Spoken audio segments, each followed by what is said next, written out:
Louis अपने जिद्दी और बिगड़ैल बेटे फ्रैन को एक स्पेशल बोर्डिंग स्कूल भेज देता है। नाम तो बोर्डिंग स्कूल, पर असल में वो एक टॉर्चर सेंटर जैसी जगह है जहाँ गुस्सा कंट्रोल करने के नाम पे बच्चों को टॉर्चर किया जाता है। मूवी का नाम है क्रॉसिंग द लाइन। स्टोरी शुरू होती है फ्रैन से, एक नॉर्मल सा टीनेज लड़का जो अपने बेस्ट फ्रेंड और गर्लफ्रेंड के साथ वीडियो कॉल पे चिल कर रहा होता है। बियर, स्मोकिंग, टेंशन फ्री एकदम मस्त जिंदगी जी रहा है। तभी वीडियो कॉल के बीच में ही उसका डैड लुइस रूम में घुस जाता है, क्योंकि सुबह सुबह शोर की वजह से उसकी नींद टूट गई होती है। इसलिए वो थोड़ा इरिटेट भी होता है, पर फ्रैन एटीट्यूड में बोलता है, डैड बाहर जाओ यार, मैं अपने दोस्तों से बात कर रहा हूँ। लुइस शांति से उससे बात करने की कोशिश करता है, जबकि फ्रैन के दोस्त कॉल पे वेट कर रहे होते हैं। अगले दिन लुइस थका हारा, नींद से परेशान होने के बाद भी स्टोर संभालने के लिए काम पे निकल जाता है। उधर फ्रैन स्कूल बंक करने के बाद पूरे मजे में होता है, स्मोकिंग, ड्रिंकिंग और अपनी गर्लफ्रेंड के साथ थोड़ा बहुत रोमांस भी कर रहा होता है। थोड़ी देर बाद उसके डैड लुइस को स्कूल से कॉल आता है और पता चलता है कि फ्रैन कई दिनों से स्कूल नहीं जा रहा। फिर हॉस्पिटल से भी कॉल आता है, वो बोलते हैं कि आपके बेटे की किसी लड़के से लड़ाई हो गई थी और अब वो हॉस्पिटल में है। इमरजेंसी रूम के बाहर फ्रैन के दोस्त मीगू के पेरेंट्स भी होते हैं, जो लुइस से सीधा बोलते हैं, तुम्हारा बेटा फ्रैन हमारे बेटे को भी बिगाड़ रहा है। चेकअप खत्म होने के बाद लुइस अपने बेटे को घर ले जाता है। पार्किंग गैराज में फिर से बात करने की कोशिश करता है, पर फ्रैन गुस्से में आकर चिल्लाता है और अपने डैड को एक थप्पड़ मारकर वहां से भाग जाता है। शाम को जब लुइस घर लौटता है तो फ्रैन वहां भी नहीं होता। वो बार में अपने दोस्तों के साथ पार्टी, डांस, ड्रिंक और इलीगल सब्सटेंस यूज कर रहा होता है। लुइस बेचारा बर्थडे केक पे अकेले ही कैंडल्स जला रहा होता है। आज फ्रैन 17 साल का हो गया और वो अपने डैड को अकेला छोड़ के बिना कुछ बताए अकेले ही घूम रहा है। लुइस इस सब से परेशान होकर गूगल पे सर्च करता है टीनेजर से कैसे बात करें। वहाँ उसे सिमका प्रोग्राम का ऐड दिखता है, जहाँ पेरेंट्स दिखाते हैं कि कैसे उनके गुस्से वाले बच्चे यहाँ जाने के बाद ठीक हो गए। वीडियोस देखते देखते रात हो जाती है। देर रात को फ्रैंक घर आता है और अपने डैड के रूम तक जाता है, पर लुइस लाइट बंद कर देता है ताकि फिर से उनके बीच में कोई अजीब सी बहस ना शुरू हो जाए। अगले दिन लुइस सिमका के प्रेजेंटेशन में जाता है। वहाँ एक कोच डिसिप्लिन और वैल्यूज़ के बारे में स्पीच दे रहा होता है। उधर फ्रैन अपनी गर्लफ्रेंड से बात करते हुए ड्रिंक कर रहा होता है, क्योंकि उसका दोस्त मीगू अपनी मोम के कहने पर उससे दोस्ती तोड़ देता है। और उसकी गर्लफ्रेंड भी बोल देते कि हम दोनों के बीच कुछ भी सीरियस नहीं था, मैं तो सिर्फ मजे कर रही थी तुम्हारे साथ। इस सब के बाद फ्रैन और ज़्यादा ड्रिंक कर लेता है और इसी हालत में उसका डैड उसे देख लेता है। फिर रात में 2 ट्रेंड आदमी बेडरूम में घुसकर फ्रैन को उसी हालत में घसीट के वहाँ से ले जाते हैं। फ्रैन चिल्लाता है, झटपटाता है और अपने डैड को आवाज़ लगाता है, पर लुइस पहले से ही उसका सूटकेस पैक करके चुपचाप खड़ा होता है। वो बिना कुछ बोले फ्रैन को बोर्डिंग स्कूल भेज देता है। फ्रैन को एक मिनी वैन में डालकर शहर से दूर पहाड़ों की तरफ ले जाया जाता है। वहाँ उन्हें मिलता है ऑस्कर, जो कि हेड टीचर है।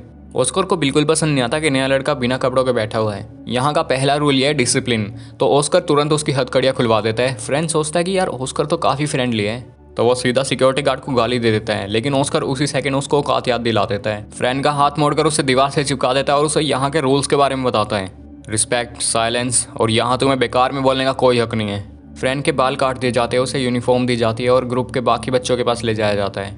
वहाँ वो देखता है कि हर बच्चे की चिन्ह पे चोट के निशान लगे हुए हैं। फ्रैन को क्लास में बिठा दिया जाता है। वो सामने वाले लड़के से हल्का सा कुछ बोलता है तो ऑस्कर वीडियो पॉज कर देता है और सारे बच्चे एक साथ खड़े हो जाते हैं और रूल ऑफ साइलेंस रिपीट करना शुरू कर देते हैं। फ्रैन एकदम चौंक जाता है, क्योंकि यहाँ उसे कोई प्यार व्यार नहीं मिलने वाला। इनके डेली रूटीन में कुछ बेसिक काम भी होते हैं, क्लॉथ्स पिन कलेक्ट करना, कैंटीन में ग्रुप के साथ लंच करना, और हर जगह वही ब्रेन वॉश करने वाली वीडियोस चलती रहती हैं, जिसमें साइकोलॉजिस्ट उन्हें खुद को सुधारो वाली बातें बार बार उनके दिमाग में भरते रहते हैं। वहाँ एक नैंडो नाम का टीचर भी होता है। ऑस्कर उसको चिंगम और उसके अजीब एटीट्यूड की वजह से रोज डांटता रहता है। एक दिन नैंडो इतना गुस्से में आ जाता है कि वो स्टूडेंट का चेहरा पटक पटक कर टेबल पर मारने लगता है, और बाकी बच्चे ऐसे बैठे रहते हैं जैसे ये सब नॉर्मल हो। फिर एक दिन वो एक लड़के की आंखों में पेपर स्प्रे डाल देता है। डायरेक्टर को ये बिल्कुल पसंद नहीं आता। वो बोलता है अमीर पेरेंट्स इसलिए हमें पैसा नहीं दे रहे कि हम उनके बच्चों को अधमरा करके छोड़ दें। उसका डायरेक्टर को जैसे तैसे करके समझा लेता है कि अगली बार से ऐसा नहीं होगा। धीरे धीरे फ्रैन भी वहाँ के रूल्स फॉलो करना सीख जाता है, पर उसे असली पनिशमेंट का पता तब चलता है जब एक रात वो रूम से बाहर छुपके से निकल जाता है। नीचे एक आइसोलेशन वाला डार्क रूम होता है। उस रूम में एक लड़के को बांध कर रखा होता है, आंखों पर मास्क, कानों में हेडफोन्स और पूरी तरह से अकेला, बिना किसी आवाज़ के। फ्रैन उसका मास्क हटा देता है और लड़का चिल्लाकर बोलता है, प्लीज़ मुझे मार दो। फ्रैन ये सब सुन के एकदम घबरा जाता है और वहां से भाग निकलता है, लेकिन रूम से बाहर निकलते गार्ड्स उसको देख लेते हैं। फ्रैन छुपने की कोशिश करता है, पर जैसे गार्ड पास आता है तो फ्रैन उस पर टूट पड़ता है और उसे खून से लथपथ कर देता है। इसका पनिशमेंट सिर्फ फ्रैन को नहीं बल्कि पूरे ग्रुप को मिलता है। सबको नीचे मुकर के सुला देते हैं ताकि उनकी चिन्स फ्लोर पर लगती रहे। कभी लाइट्स ऑन, कभी लाइट्स ऑफ, कभी लाउड म्यूजिक, सिर्फ टॉर्चर। पनिशमेंट के बाद फ्रैन को भी अपनी चिन्ह पर वही खून भरा निशान मिल जाता है जो बाकी स्टूडेंट की चिन्ह पर था।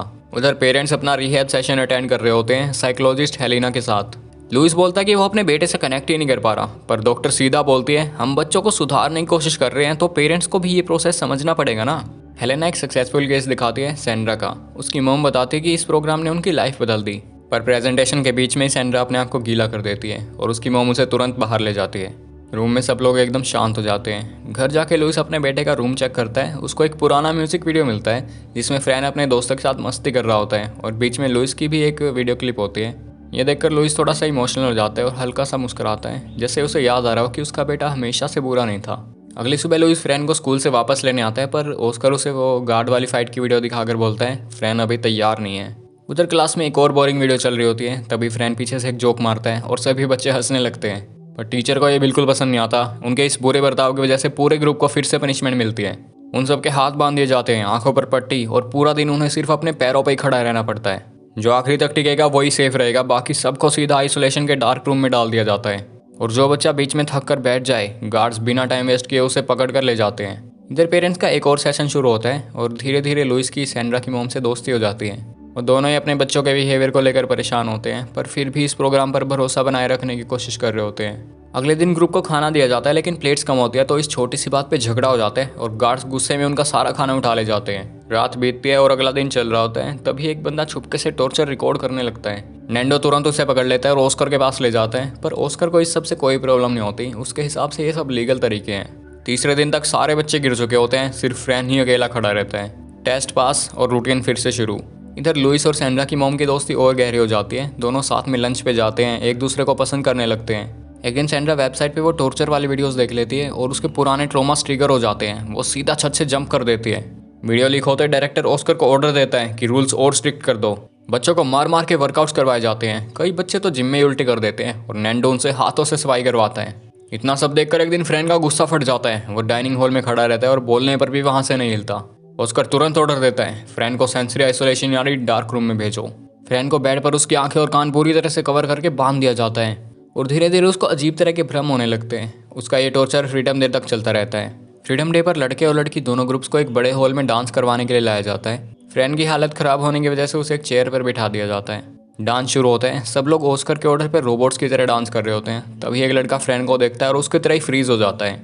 धीरे धीरे पूरा ग्रुप हिलना बंद कर देता है। ऑस्कर चिल्लाता है, धक्का देता है, उन्हें पनिश करने लगता है, लेकिन कोई बच्चा रिएक्ट नहीं करता। डांस इवेंट पूरी तरह से फेल हो जाता है। फ्रैन हल्का सा मुस्कुराता है।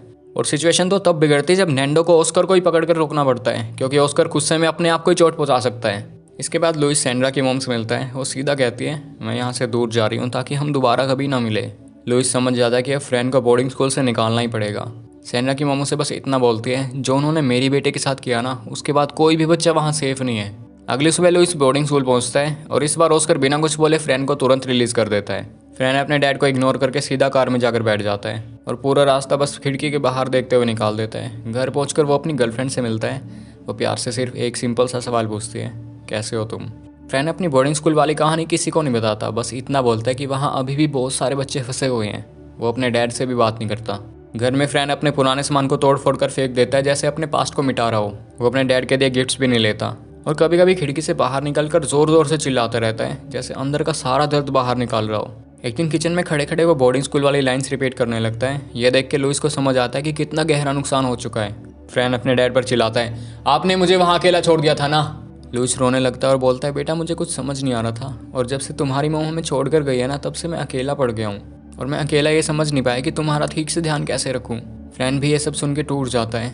अगले सीन में दोनों कार में किसी के घर जाते हैं और लुइस कुछ डॉक्यूमेंट्स देने अंदर जाता है। जब वापस कार की तरफ आता है तो फ्रैन पूछता है कि डैड क्या वो मॉम थी, पर लुइस बिना कुछ बोले वहां से जाने लगता है। तभी फ्रैन पीछे से दौड़ कर आता है और दोनों बारिश में खड़े होकर एक दूसरे को हग कर लेते हैं। अपनी आंखों के आंसू बारिश में छुपा लेते हैं। बस यहीं फिल्म खत्म हो जाती है। तो ये थी क्रॉसिंग द लाइन मूवी की कंप्लीट स्टोरी। अगर तुम्हें वीडियो पसंद आई तो लाइक करो और कमेंट्स में बताओ तुम्हें ये स्टोरी कैसी लगी। अपना ध्यान रखो, मिलते हैं नेक्स्ट वीडियो में। तब तक के लिए स्टे ट्यून्ड, स्टे डिकोडेड।